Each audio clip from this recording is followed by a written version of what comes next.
exams. For some, they're about to graduate. For some, it's their first final exams in tertiary. For some, they're writing their final matric. It's different for everybody, but I think the struggles are the same, and including end of year fatigue also into that. So I wanted to talk about something that is really close to my heart that I wish I knew before I came to university. Exclusion, right? Exclusion, there is exclusion academically and there is financial exclusion, where the institution that you're in or the bursary that you are using declares you unfit to proceed with the. Hey guys, it's Editing Desire here. I realized that I left out some important information as I was editing. So, exclusion is defined as the process of excluding or the state of being excluded as per Google definition. What is academic exclusion?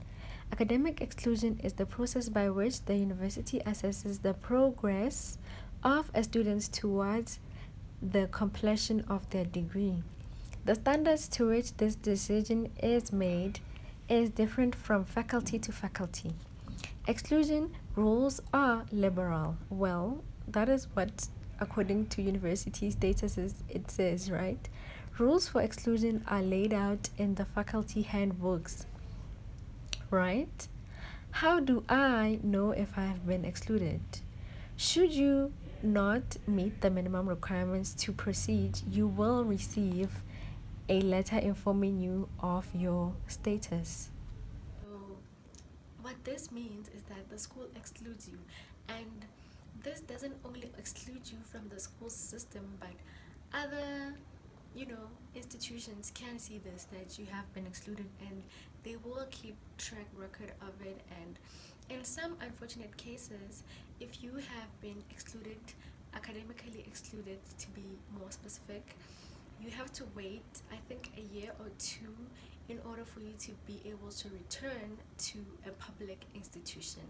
Obviously, private schools have their own rules, their own laws, and obviously when you're in a private institution, you're the one who's paying, so you kind of have control over everything, while public institutions, they are state owned and state run, and it's not always fair and lovely. One thing that I have learned about exclusion is that most of the time, as students, we are not familiarized with what could potentially go wrong and what this could mean for us in the long run. The dangers it could have for potentially swapping to other careers and the losses we may endure, especially in financial support. We are only told that the good part to it, you get in, you get out, and you go to the workplace, and that's it. These are your majors, these are your, they're just carrying through the course with you, these modules. And one thing that I heard, word of mouth, was that for you to avoid exclusion, especially financial exclusion, you have to pass 50% of the modules that you had registered for during that academic year, right? Of which I think it's partly true, because that is what the National Financial Aid Scheme says. And for bursaries, it's a little bit different because you need to maintain a standard. It's like most bursaries, you have to pass everything, and at a certain percentage, like 65%, 75%, you need to keep up, right? So going back to the institutional exclusion, you can either be completely excluded or be excluded and be granted an appeal, right? So you will appeal to the readmission of your school, the readmission council of the institution that you're in, right? You appeal to say, oh, this is what happened during the academic year, this is why I couldn't proceed with my degree well, this is the factors that have influenced what. Should I lose funding, this is how I plan to pay for my studies. Maybe you have applied for other bursaries and all these things. Maybe you have a relative who would potentially help you out, and everything else that has hindered your progress. How are you willing to focus better and do better and make sure that it doesn't become a problem in the future, right? That is you appealing and all those things. And even in appealing, you have an appeal where you have to stand as if you were in court in front of a jury. They decide on that day whether or not you are worthy of the readmission or not, right? And you have an option where you kind of do it through mail and communication through emails and sending necessary documentation.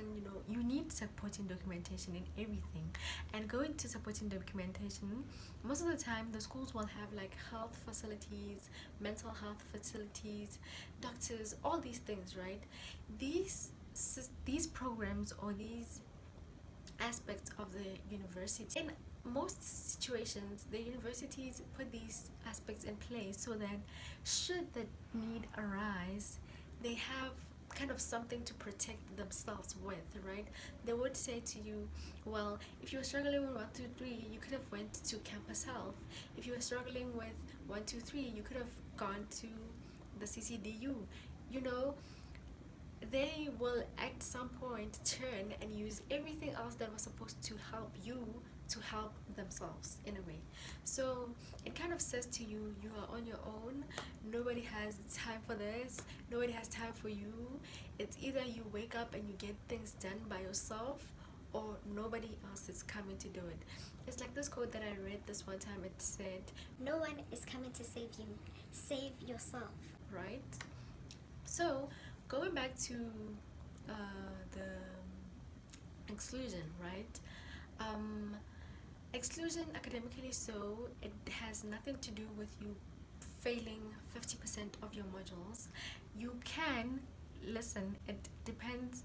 You can fail one module and be at risk of being excluded because that module was literally carrying the entire degree on its back. This is your major. This is the main reason why you're supposed to do this degree, right? And to proceed to the next level of your degree is you being in a compromising position, right? So it's very important for you to go through your registered modules, look at what course weighs more. The courses that weigh more, they are carrying the degree. So yeah, I wish I had known that. I wish I had known how to navigate through that, because when you're in school, they always try to make sure that you finish. Nobody ever sits down and says, if you don't finish, this is what's going to happen. And now the National Financial Aid Scheme, NSFAS, so which most students I think in South Africa are using, has implemented an N+2 rule, meaning that they will only pay for you the years that your degree was supposed to be completed in, plus 2 more years. So if you exceed that limitation, they're no longer coming to the party. And I feel like most students, even though they have had a bachelor's degree entry into university, their results actually are not good enough to acquire a bursary, because most of the time bursaries require a lot. They require good marks, right? So it is quite a tricky thing, and it's sad to think of. You see somebody who is in a situation where they cannot apply for a bursary, they don't have a plan B, and all these things come crashing down. It goes back to the point where when you are applying for tertiary institutions or anything like that, the risks to the situation and structure is not properly explained. And I feel like it's something that we deserve as learners, and especially learners who are in their matric coming into tertiary, they deserve to know that.